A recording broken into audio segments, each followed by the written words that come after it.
తుంగతుర్తిలో ఏం జరుగుతోంది? మందుల శామ్యూల్ కోమటిరెడ్డి పంచాయతీని కాంగ్రెస్ ఎలా పరిష్కరించబోతోంది? మందుల శామ్యూల్ మంత్రికే వార్నింగ్ ఇవ్వడం వెనుక అసలు రీజన్ ఏంటి? కాంగ్రెస్ లో అంతర్గత విభేదాలు భగ్గుమంటున్నాయి. కోమటిరెడ్డి బ్రదర్స్ పై మరోసారి తుంగతుర్తి ఎమ్మెల్యే మందుల శామ్యూల్ ఫైర్ అయ్యారు. తనను ఎవరూ గెలిపించలేదని, కాంగ్రెస్ పార్టీ కార్యకర్తలు గెలిపించారని అన్నారు. తనకు టికెట్ కాంగ్రెస్ పార్టీ అధిష్టానం ఇచ్చిందని గుర్తు చేశారు. మునుగోడులో రాజగోపాల్ రెడ్డిని గెలిపించినందుకు నా క్యాడర్ కూడా బాధపడుతోందన్నారు మందుల శామ్యూల్. 2 రోజుల కిందట కూడా శామ్యూల్ దాదాపుగా ఇలాంటి కామెంట్సే చేశారు. కాంగ్రెస్ టికెట్ అనేది నా జేబులో, రాజగోపాల్ రెడ్డి గారి జేబులో ఉండదు, అధిష్టాన చేతిలో ఉంటుంది. ఎవరు గెలిస్తే వాళ్ళకి ఇస్తారు.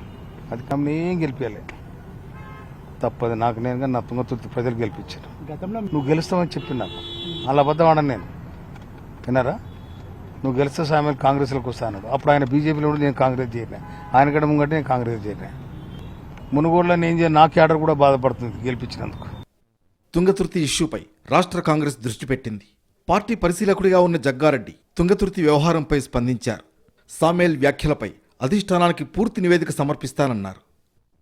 మరోవైపు తుంగతుర్తి పంచాయతీని చాలా లైట్ తీసుకున్నారు పీసీసీ క్రమశిక్షణా కమిటీ చైర్మన్ మల్లు రవి. ఈ వివాదం టీ కప్పులో తుఫాన్ లాంటిదేనని కొట్టిపారేశారు. ఇదంతా టీ కప్పులో తుఫాన్ లాంటిది. నేను దేనికి నోటీస్ ఇవ్వాలా, దేనికి ఇవ్వకూడదు అనే దానికి కూడా డిస్కషన్ ఉంది. అందుకని సమస్య పరిష్కారం కాకుండా ఉన్నప్పుడు ఇచ్చి దానికి యాక్షన్ పాయింట్ తీసుకున్నాం. పరిష్కారం మేము అన్నీ ఆలోచన చేసి తీసుకుంటానికి ప్రయత్నం చేయాలి. మాది Congress party liberal democratic party. అప్పుడప్పుడు ఇటువంటి మాట్లాడినప్పుడు కూర్చొని మాట్లాడుకొని సరి చేసుకుంటాం. ఒకవైపు శామ్యూల్ హెచ్చరికలు, మరోవైపు రాజగోపాల్ రెడ్డి ఘాటు కౌంటర్. మల్లు రవి కామెంట్స్తో ఈ వ్యవహారం మరింత రాజకీయ ప్రాధాన్యం సంతరించుకుంది.